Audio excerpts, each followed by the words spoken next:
60টা জিনিস মানুষ মরে যাওয়ার পরে তার কবরে পৌঁছতে থাকে।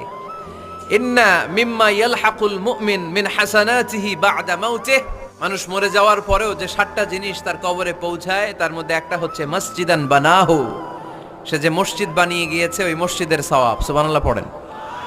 আপনি টাকা দিয়ে মসজিদ বানিয়ে দিলেন, ওই মসজিদে মুসল্লিরা নামাজ পড়ে, রোজাদাররা এসে ওখানে ইফতার খায়, তাহাজ্জুদ আদায়কারীরা তাহাজ্জুদ পড়ে, তাদের সওয়াবের কমতি হবে না, কিন্তু তাদের সওয়াবের একটা পার্সেন্টেজ সওয়াব যে ব্যক্তি মসজিদ বানালো তার আমল নামে আল্লাহ ঢুকিয়ে দেয়। এজন্য বেশি বেশি মসজিদ বানাতে রাজি আছেন?